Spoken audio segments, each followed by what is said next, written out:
अगले वक्ता के रूप में माननीय सदस्य श्री संजय सिंह।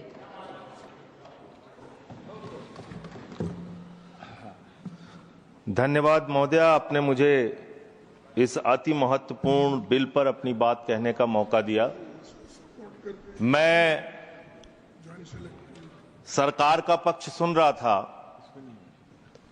और उनकी चिंताओं को सुन रहा था और इस बिल का मकसद जो उन्होंने बताया वो सुन रहा था।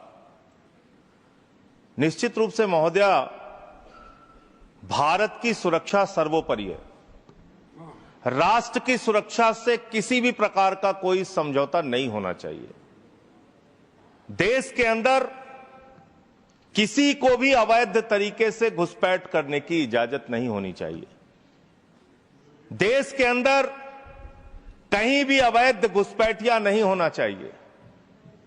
लेकिन पिछले 11 साल से इस देश के अंदर आपकी सरकार है। ज्यादातर राज्यों में डबल इंजन की सरकार है। डबल इंजन की सरकार है। ऊपर भी मोदी जी, नीचे भी मोदी जी, ऊपर भी मोदी जी, नीचे भी योगी जी, ऊपर भी मोदी जी, नीचे भी हेमंत बिस्व शर्मा जी।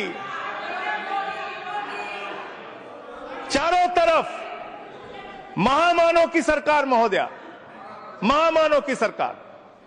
वो तो अवतार भी कहते हैं अपने आप को। और उस अवतार की सरकार में घुसपैठ हो जा रही है।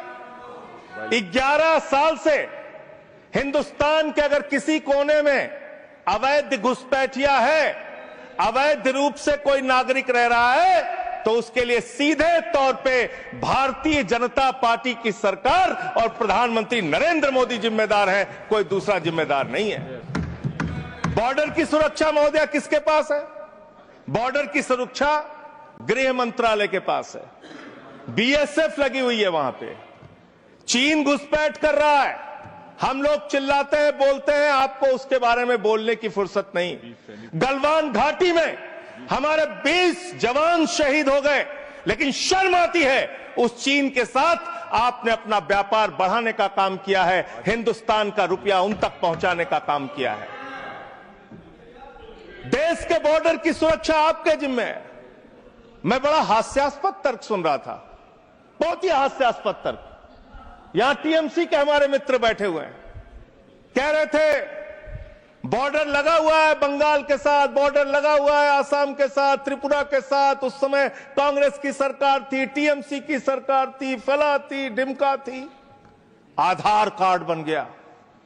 आधार कार्ड बन गया, इसलिए उसी आधार कार्ड ने सब गड़बड़ कर दिया।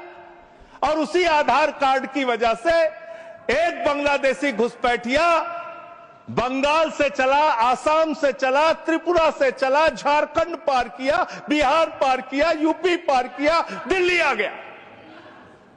और ये बेचारे देखते रहे, इन्होंने कुछ नहीं किया। और मल्लिकार्जुन खड़गे जी भी बैठे हुए हैं, ये भी राज्य में मंत्री रहे हुए हैं। माननीय लोपी साहब, प्रमोद तिवारी जी भी राज्य में मंत्री रहे हुए हैं। इन दोनों से भी पूछ ले सरकार के लोग, ये भी आपकी मदद कर देंगे।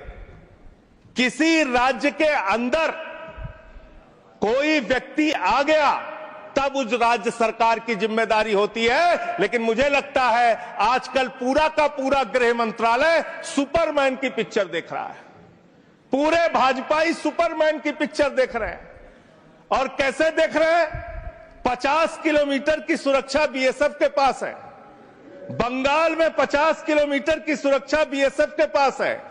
एक बांग्लादेशी खड़ा होता है, उस बॉर्डर पे खड़ा होता है जहां बीएसएफ होती है, जहां गृह मंत्रालय होता है। छलांग लगाता है वो व्यक्ति, 50 किलोमीटर छलांग मार के सीधे ममता जी के पास पहुंच जाता है। कहते ममता जी आधार कार्ड दे दीजिए। ये हो रहा है क्या? 50 किलोमीटर आप नहीं रोक पा रहे हैं। अपनी नाकामी आप नहीं बता रहे हैं। आसाम के अंदर, त्रिपुरा के अंदर, बंगाल के अंदर जो बॉर्डर है वो आपके जिम्मे है। और उसकी सुरक्षा के साथ खिलवाड़ आपने किया है, गृह मंत्रालय ने किया है, भारतीय जनता पार्टी की सरकार ने किया है। आप अपने दोस्त राज्य सरकारों के ऊपर मरते हैं। अरे आधार कार्ड तो तब आदमी मांगेगा जब राज्य की सीमा में घुसेगा। जब 50 किलोमीटर सीमा की सुरक्षा आपके जिम्मे है तो आप क्या कर रहे थे? आपकी सरकार क्या कर रही थी? और वो बांग्लादेशी सुपरमैन है, वो सीधे 50 किलोमीटर फांद के आएगा, सीधे पहुंच जाएगा 50 किलोमीटर के बाद ममता जी के पास, हमें आधार कार्ड दो।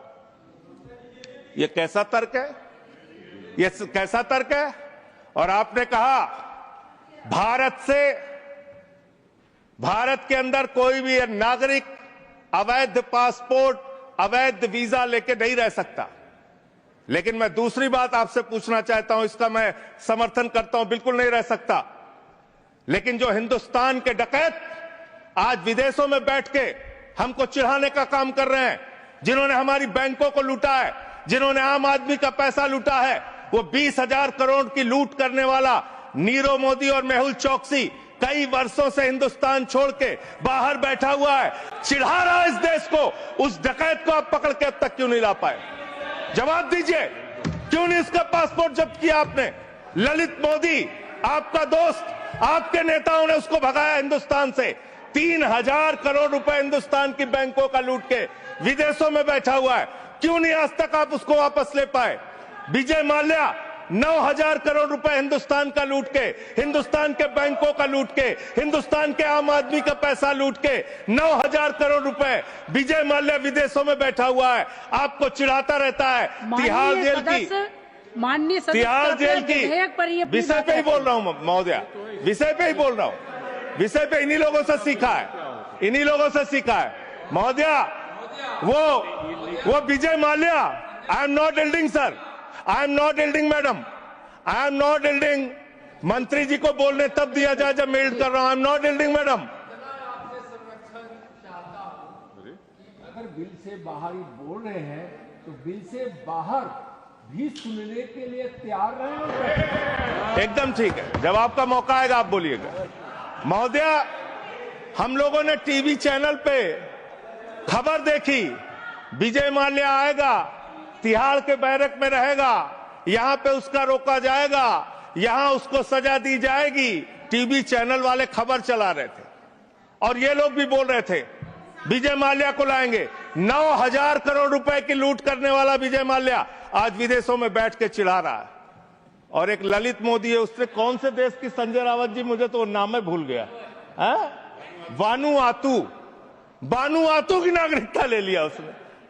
उसने कहा 1 करोड़ रुपए जमा करो, बानुआतू चलो, बानुआतू चला गया। अरे हिंदुस्तान, नितिन संदेशरा 6,000 करोड़ रुपए हिंदुस्तान का लूट के विदेशों में बैठा हुआ है, आपको चिढ़ा रहा है। और महोदया, मैं इस सदन का सम्मानित सदस्य हूं, देश के सर्वोच्च सदन का सदस्य हूं, बड़े दुख और पीड़ा के साथ आपके साथ कह रहा हूं कि इन बेईमानों का, जिन्होंने हिंदुस्तान की जनता के बैंकों में डकैती डालने का काम किया, उनको आज विदेशों में बैठा के मौज करा रहे हैं ये लोग। और मेरा पासपोर्ट जब्त है, मेरा पासपोर्ट जब्त है। क्या मैं हिंदुस्तान का नागरिक नहीं? क्या मैं इस सर्वोच्च सदन का सदस्य नहीं? मैं मेंबर ऑफ पार्लियामेंट हूं, मेरा पासपोर्ट जब्त है। मैं कहना चाहता हूं इनसे, अगर वास्तव में तुम्हारी नीयत साफ है तो आज हिंदुस्तान के अंदर 50 करोड़ से ज्यादा जिन जिन लोगों का बकाया है, सबका पासपोर्ट जब्त करो, कोई हिंदुस्तान छोड़ के भागने ना पाए। सबका पासपोर्ट जब्त कीजिए। आप अनावश्यक बातें करते हैं। 11 साल से आपकी राज्यों में सरकार, 11 साल से आपकी केंद्र में सरकार, और बांग्लादेशी घुसपैठिया आप नंबर नहीं बता पाते कितने भगाए आपने। आज बताइए कितने लोगों को आपने भगाया, कितने बांग्लादेशी घुसपैठियों को आपने हिंदुस्तान से भगाया 11 साल के अंदर। खाली राजनीति करते हैं। बंगाल का चुनाव आ रहा है, राजनीति शुरू, बिहार का चुनाव आ रहा है, राजनीति शुरू। अरे इससे ऊपर भी जाओ। और इन्होंने कितना बड़ा पाप किया वो भी बता रहा हूं, पूरे देश को सुनना चाहिए कितना बड़ा पाप किया इन्होंने। पंजाब के अंदर जो सीमा थी बीएसएफ की देखरेख में, उसको इन्होंने बढ़ा दिया, 50 किलोमीटर तक कर दिया। इसके साथ साथ इन्होंने tycoon profited after India relaxed border security rules for energy park. Energy park बनाने के लिए पाकिस्तान की सीमा में, गुजरात के अंदर भारत की सुरक्षा कानूनों में रिलैक्स देने का काम इस अपराध इस सरकार ने किया है अपने एक दोस्त को एनर्जी पार्क का ठेका देने के लिए, उसका फायदा पहुंचाने के लिए, उसका धंधा कराने के लिए, देश की सुरक्षा के साथ अपने दोस्त को फायदा पहुंचाने के लिए, अडानी को फायदा पहुंचाने के लिए आपने बॉर्डर की सुरक्षा पे, वहां के कानूनों पे रिलैक्स देने का काम किया। कितने शर्म की बात है, कितने शर्म की बात है।